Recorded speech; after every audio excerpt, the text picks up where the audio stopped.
Hello students, in this lecture we will see a numerical on Foster one form realization of a given function. तो चलो numerical start करते हैं।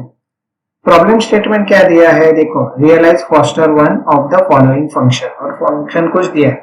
पहले आपको identify करने का है कि ये फंक्शन आपका एलसी है, आरसी है कि आरएल है। तो इसके लिए आपको क्या चाहिए रहता है, तो इसके लिए आपको चाहिए रहता है पोल जीरो प्लॉट। तो हम लोग पोल जीरो प्लॉट पहले कर देते हैं। सो पोल्स कैसे फाइंड आउट करने के रहते हैं, for poles you make denominator equal to zero. So इधर मिल जाएगा s square plus two into a square plus four is equal to zero. So आपके पोल्स के वैल्यूज क्या आ गए, s is equal to zero plus और minus j root two, और इधर आ जाएगा प्लस और माइनस जे टू। ये कहां से आए, तो टू का स्क्वायर रूट लेने का है इधर, तो ये रूट टू हो जाएगा, और फोर का स्क्वायर रूट, तो इधर टू आ जाएगा। सो ये पोल्स प्लॉट कर देते हैं। तो एक आ जाएगा ओरिजिन पे, एक आ जाएगा रूट टू पे, मतलब अराउंड 1.4। तो चलो इधर मैं पोल्स मार्क कर देता हूँ। इधर ये एक आ गया और एक J2 पे इधर आपका पोल आ गया है। तो ये 5 पोल्स तो इधर आ गए। अभी जीरोस फाइंड आउट करने के, तो जीरोस कैसे फाइंड आउट करते हैं, for finding out zeros you have to make numerator to zero. तो a square plus one a square plus three is equal to zero. So आप ये सॉल्व करोगे तो क्या मिलेगा, s is equal to plus और माइनस वन जे, और इधर मिलेगा प्लस और minus root three j. So plus और माइनस वन जे किधर आ जाएगा, तो इधर आ जाएगा आपका एक वन और माइनस वन, और रूट थ्री किधर आ जाएगा, रूट थ्री आ जाएगा आपका समवेयर ओवर हियर। सो आप पोल्स एंड जीरोस देख लो, वो किधर है, वो है आपके जे ओमेगा एक्सिस पे, and they are interlace. Interlace मतलब क्या, अल्टरनेट है। ओके, सो ये कौन सा फंक्शन हो जाता है, जब भी पोल्स जे ओमेगा एक्सिस पे रहते हैं तो ये फंक्शन हो जाता है आपका एलसी फंक्शन। तो हम लोगों ने फंक्शन तो आइडेंटिफाई कर दिया है कि ये अपना एलसी फंक्शन है। सो हमेशा कोई भी फॉर्म रियलाइज करने के लिए देते हैं तो फर्स्ट स्टेप रहता है identification of the function, and that you do by doing pole zero plot. अगर आप कंफ्यूज हो गए हैं तो मैं इधर इसके वैल्यूज लिख देता हूँ। ये आ जाएगा इधर जीरो, इधर आ जाएगा प्लस जे 1.414, और इधर आ जाएगा आपका J2, और इधर आ जाएगा आपका माइनस J2 एंड माइनस जे 1.414। नहीं कोई बोलेगा कि सर आपने इधर ही ये क्यों प्लॉट किए है, तो उसके लिए एक्सप्लेनेशन दे रहा हूं। अच्छा, जीरोस किधर आ गए, J1 पे, सो ये देखिए प्लस J1। ठीक है, तो ये प्रॉपरली ऑर्डर में मैंने इधर प्लॉट कर दिए हैं। इधर क्या आ जाएगा, ये आपका minus J1. Next, and one more zero is there, that is add plus or minus root 3. root 3 का वैल्यू हो जाता है आपका 1.73 something like this one. So ये इधर आ जाएगा आपका J 1.73, और इधर आ जाएगा minus J 1.73. ये minus J 1.414 ये पोल के लिए है। So हम लोगों ने तो ये देख लिया। अभी इसके बाद आपको फॉर्मूला देखना पड़ेगा। ये फॉर्मूला मैंने लास्ट लेक्चर में कवर किए हैं, लेक्चर नंबर 89 में, आप देखिए। So Foster one form LC है, तो आपको क्या करने का है, जेड ऑफ एस का पार्शियल फ्रैक्शन एक्सपांशन करने का है। This is PFE not CFE. हाँ, पार्शियल फ्रैक्शन एक्सपांशन जो पहले हम लोग करते थे वो आपको करने का है। ये फॉर्मूला तो बाद में लगेंगे। सो हम लोग जेड ऑफ एस का पार्शियल फ्रैक्शन करने का है। तो चलो आगे जाते हैं। सो ये जेड ऑफ एस है और इसका आपको पार्शियल फ्रैक्शन करने का है।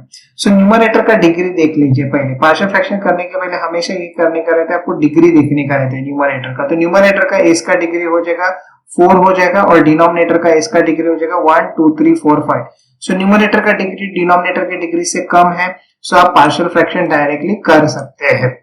अगर ये न्यूमरेटर का डिग्री और डिनोमिनेटर का डिग्री इक्वल है, या न्यूमरेटर का डिग्री अगर ग्रेटर है compare to the degree of the denominator, तो आपको पहले डिवीजन करना पड़ता है। ये प्रॉब्लम में तो आपको डिवीजन करने की जरूरत नहीं है, you can directly proceed for partial fraction. तो पार्शियल फ्रैक्शन कैसे किया जाता है इसका, सो ये एस है, सो इधर एक एस लिख देंगे। फिर आपको लिखना पड़ेगा ए स्क्वायर प्लस टू, और इधर लिखना पड़ेगा आपको ए स्क्वायर प्लस 4। अभी न्यूमरेटर में क्या आ जाएगा, सो इधर आ जाता है खाली कांस्टेंट, मैं उसको नाम देता हूं ए। अभी डिनोमिनेटर में ए स्क्वायर प्लस समथिंग ऐसा जब भी रहता है, तो न्यूमरेटर में आ जाता है खाली बी एस, और इधर आ जाएगा आपका सी एस। सो जब भी ए स्क्वायर प्लस समथिंग कांस्टेंट ऐसा वाला टर्म है, तो न्यूमरेटर पे आपको क्या लिखने का है, some constant into S, and also here some constant into S. और खाली अगर एस है तो आपको क्या लिखने का रहता है, ए। ये पार्शियल फ्रैक्शन टेक्निक है। ओके, सो अभी इसको हम लोग सॉल्व करते हैं तो ये कैसे हो जाता है। सो ए के साथ कौन कौन मल्टीप्लाई हो जाएगा, तो ए के साथ मल्टीप्लाई हो जाएगा ए स्क्वायर प्लस 2 और ए स्क्वायर प्लस 4, ये दोनों मल्टीप्लाई हो जाएंगे। बी एस के साथ कौन मल्टीप्लाई हो जाएगा, तो बी एस के साथ ये एस और ए स्क्वायर प्लस 4 मल्टीप्लाई हो जाएगा, तो ये हो जाएगा बी ए स्क्वायर और इधर आ जाएगा ए स्क्वायर प्लस 4। और सी एस के साथ कौन मल्टीप्लाई हो जाएगा, तो ये दोनों टर्म मल्टीप्लाई हो जाएंगे, तो ये हो जाएगा सी ए स्क्वायर और इधर आ जाएगा आपका ए स्क्वायर प्लस 2। ये एस और ये एस मल्टीप्लाई करने के बाद इधर ए स्क्वायर हो जाएगा और डिनोमिनेटर तो अपना वही है, कौन है, एस ए स्क्वायर प्लस 2 और ए स्क्वायर प्लस 4। अच्छा, ये भी आपका जेड ऑफ एस है, ये भी आपका जेड ऑफ एस है, तो आप न्यूमरेटर को इक्वेट कर सकते हैं। अभी आपको बेसिकली ए बी और सी कैलकुलेट करने के रहते हैं, तो मैं एक सिंपल टेक्निक बोला है इसमें, हाँ, तो आपको ये ए बी और सी कैलकुलेट करने के लिए न्यूमरेटर इक्वेट करने पड़ेंगे। सो न्यूमरेटर इक्वेट करते हैं तो क्या आ जाता है, तो आपको मिल जाएगा a square plus 1 into a square plus 3, this is equal to a into a square plus 2 a square plus 4 plus b a square और इधर आ जाएगा a square plus 4 plus c a square और इधर आ जाएगा ए स्क्वायर प्लस 2। अभी आपको एस का वैल्यू सब्स्टिट्यूट नहीं करने का, सबसे सिंपल है, ए स्क्वायर के वैल्यू सब्स्टिट्यूट करते जाओ और ए बी सी कैलकुलेट करो, ये सबसे सिंपल टेक्निक है, ये टेक्स्ट बुक में दिया गया नहीं है। So I will put a square is equal to 0। A square 0 कहां से पता चला, तो देखो एस, अगर आपको ए फाइंड आउट करने का तो आप एस का क्या वैल्यू सब्स्टिट्यूट करोगे, 0, एस का वैल्यू 0 मतलब a square 0। So left hand side में क्या हो जाएगा 3 इंटू 1, तो ये हो जाएगा 3, और राइट हैंड साइड में क्या हो जाएगा, ये हो जाएगा इधर 0, तो 2 इंटू 4 इधर मिल जाएगा आपको 8, और ये तो सब 0 हो जाएगा, इधर 0 से मल्टीप्लीकेशन, इधर भी 0 से मल्टीप्लीकेशन, ए का वैल्यू आ गया, ये सिंपल वे से अपने को मिल गया है। अभी अगर आपको बी फाइंड आउट करने का है तो आपको ए स्क्वायर का वैल्यू ऐसा सब्स्टिट्यूट करने का है कि ये डिनोमिनेटर आपका 0 हो, तो हो जाएगा -2। So I'm writing over here put a square is equal to -2। ये सब्स्टिट्यूट नहीं रहता है, ये एक्चुअली बेसिकली पुटिंग रहता है। There is a difference between put and substitute, ऐसे मेरे मैथ्स के प्रोफेसर ने बोला था। So लेफ्ट हैंड साइड पे आ जाता है -2 + 1, इधर मैं लिखता हूँ -2 + 1, इधर आ जाएगा -2 + 3, और इधर a का साथ आपको हो जाएगा 0, b के साथ आपको मिल जाएगा -2, और इधर हो जाएगा -2 + 4। देखो मैंने ए स्क्वायर का वैल्यू -2 करके सब्स्टिट्यूट किया है। सो इधर हो जाएगा -1 और इधर हो जाएगा +1 और इधर मिल जाएगा आपको b -2 × 2। सो b का वैल्यू आपको क्या मिल गया 1/4। चलो अभी अपने को c फाइंड आउट करने का है, तो c फाइंड आउट करने के लिए क्या करना पड़ेगा, ए स्क्वायर का वैल्यू ऐसा सब्स्टिट्यूट करने का है कि ये डिनोमिनेटर 0 हो। कोई भी बोल सकता है ए स्क्वायर इज इक्वल टू -4 अपने को सब्स्टिट्यूट करने का है। चलो इसमें सब्स्टिट्यूट कर दो ये इक्वेशन में, तो ये हो जाएगा -4 + 1, सो ये हो जाएगा -3, और -4 + 3, तो ये हो जाएगा -1। ए के साथ आ जाएगा आपका 0, बी के साथ भी इधर मल्टीप्लिकेशन में हो जाएगा 0, क्योंकि ये देखो ये इधर 0 हो जाएगा, इधर भी 0 हो जाएगा, और सी के साथ आपको मिल जाएगा -4 और -4 + 2, -4 + 2 मतलब कितना हो जाएगा -2, तो इधर हो जाएगा 3 और c × 8, तो c का वैल्यू हो जाएगा 3/8। ये काफी सिंपल वे से आपको ये तीनों जो ऊपर के कांस्टेंट्स है a b c वो मिल गए हैं, and you can write down this function. So z of s हम लोग अभी लिख देते हैं। चलो तो z ऑफ s हो गया आपका a 3/8/s प्लस b का वैल्यू हो गया 1/4ac। कहां से लिख रहा हूं मैं, इसमें खाली abc सब्स्टिट्यूट कर रहा हूं, a² + 2, और c का इधर आ जाएगा 3/8s / a² + 4। अभी इससे आपको एलिमेंट वैल्यूज कैलकुलेट करने को आनी चाहिए। सो उसके लिए अपने को फॉर्मूला लगता है। सो फर्स्ट केस के लिए ये क्या ये कंपोजिट फॉर्म में है, नहीं ये कंपोजिट फॉर्म में नहीं, ये सबसे सिंपल फॉर्म में है। सिंपल फॉर्म मतलब क्या, तो आपको और एक टेबल इधर दिया गया था कि R L C और Z ऑफ S, तो इधर रहता है R का R, L का हो जाता है SL और C का होता है 1/SC। आपको अभी मालूम है कि ये LC फंक्शन है, तो इसमें से कोई रहेगा।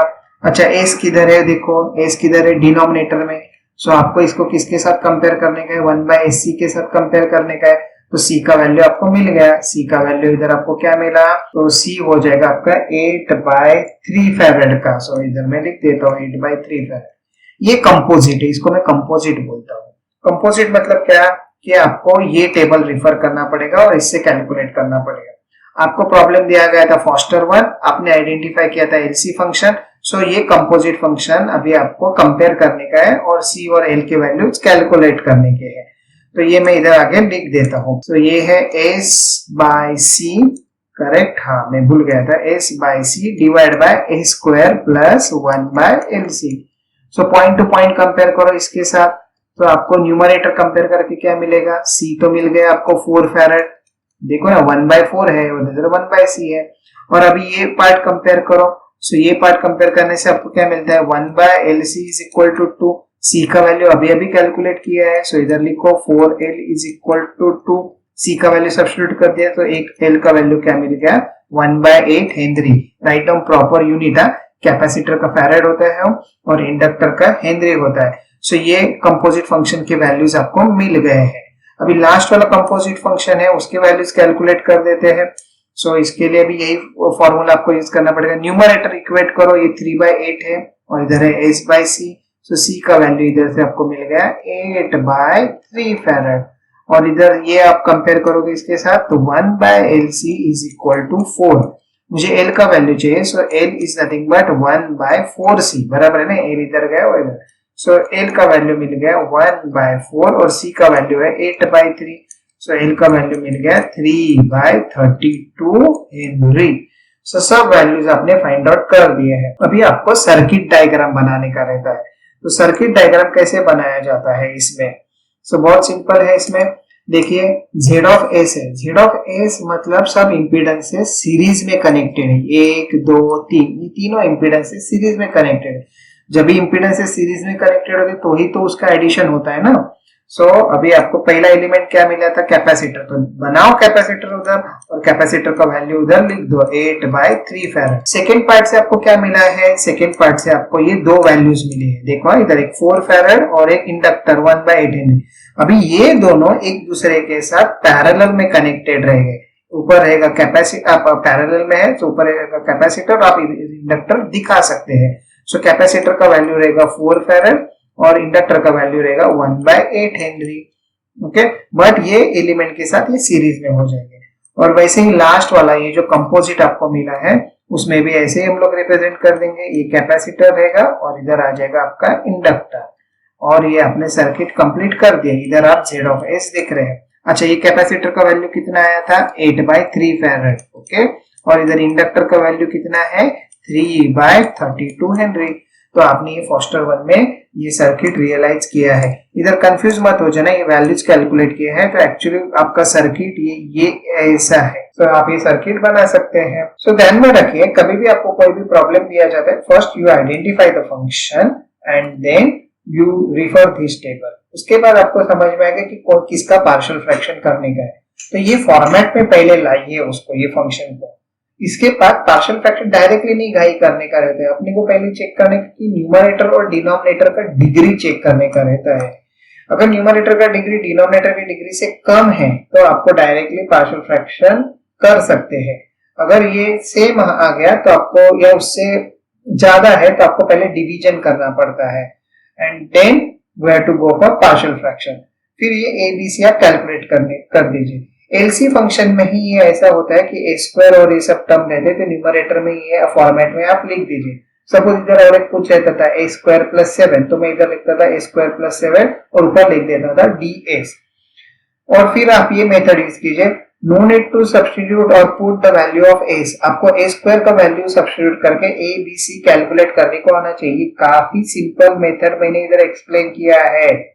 और एक बार ये फंक्शन आ गया लिख दो और फिर फॉर्मूला के साथ कंपेयर करो। जब ये इंडिविजुअल एलिमेंट है तो S डिनोमिनेटर में है तो वो कैपेसिटर रहेगा, S अगर न्यूमरेटर में रहता था वो इंडक्टर रहता था, और खाली अगर कांस्टेंट रहता है तो वो रेजिस्टेंस रहता था। ये कंपोजिट फॉर्म है। कंपोजिट फॉर्म के लिए आपको ये टेबल रिफर करना पड़ता है।